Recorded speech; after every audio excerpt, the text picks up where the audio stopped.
Hello there, everybody. Welcome to Harrah's Hoosier Park as we continue on the road to the Derby with the Road to the Derby Challenge. Michael Chamberlain and Jacob Reinheimer here in the Dan Patch studio. And Jacob, we've got 3 races to wrap up the contest this week, and we're going to start in Southern California. Yeah, for our first and only trip out to California here for the Road to the Derby contest. It's been a great contest, though, and that's kind of the cool thing about ending this contest with this triple header for Road to the Derby. If you've got some ground to make up in the point standings, you have a lot of opportunity to do so if you can get lucky with some price picks here, maybe get some horses that other folks don't have. With that said, looking at the 3 races, that might be a little bit tricky. We think both of them, or all 3 of them, look a little bit on the chalky side, but we've been wrong before, and we've been wrong plenty on this I've been Road to the wrong a Derby. lot, yeah. And the good thing about the contest is we're talking about, you can't go into the 4 corners. You gotta try to finish it off strong with these 3 races we've got. And a field of 8 going a mile and an eighth, the Grade 1 Santa Anita Derby with a purse of $750,000. And I think it's no surprise that Bob Baffert has a very strong entry in here.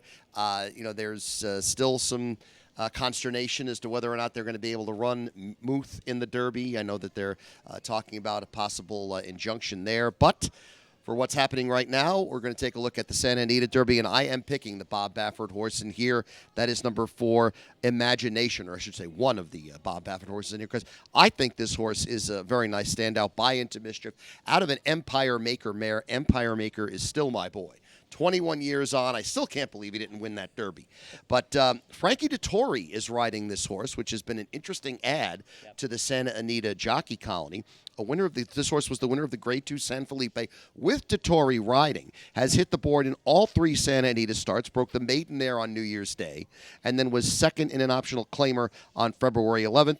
Dettori took the ride over in the San Felipe, and they're going to pair that one again with that jockey. So I really think Imagination and number 4 in here is the top pick. Yeah, and that start 2 back was the key for me, where he finished second, just beating the neck to his stablemate Muth. Muth couldn't have looked any more impressive in the Arkansas Derby. It was a romp there for him.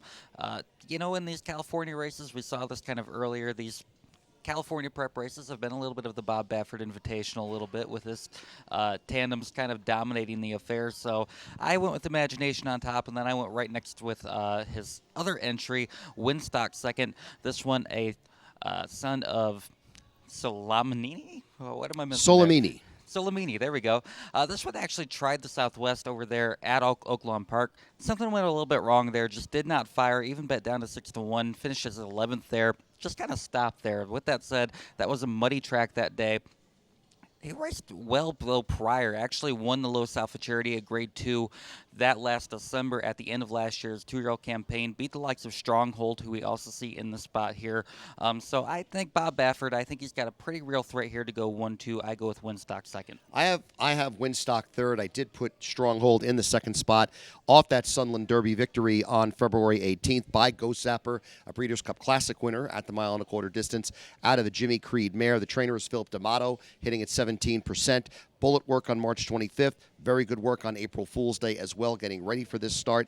I think Stronghold is the one horse that might be able to upset the Bob Baffert apple cart in here. Antonio Fresu is the jockey. And I just think that Stronghold has got the speed figures to hold up with these other horses. As you mentioned, was second to Winstock in the Los Alamitos Futurity, was also second to Nisos. Who was another one that was very strong from the Bob Baffert barn before having to take a little bit of a break.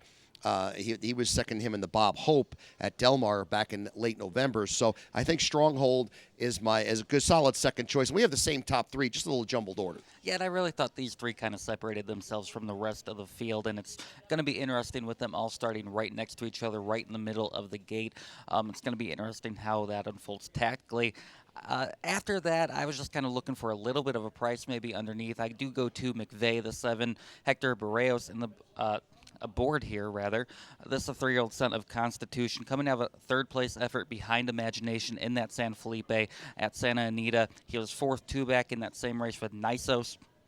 So he's been racing against good company. He's been racing against these top horses on the California circuit. Like I said, for me, this was just kind of a matter of looking for a little bit of a price. He's familiar with the companies racing in here.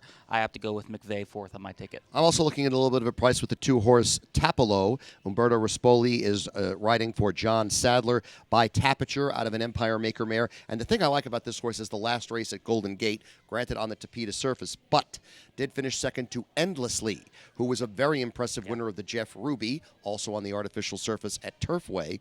But now Endlessly is being considered for the Kentucky Derby. They have changed their minds. And this horse was very close, only a length and a half behind Endlessly in that El Camino Real Derby on February 10th. I think Tapolo could be the best of the rest after our top three in this bunch. Yeah, like I said, it just gets kind of tough when you're looking for that fourth spot when you feel like those three have just kind of separated themselves. But we'll see. Like I said, it's always going to be interesting, but I do think the Bob Baffert duo is certainly going to be tough to beat in the spot. As we take one final look at our picks for the Grade 1 Santa Anita Derby, Jacob has it 4-5-3-7.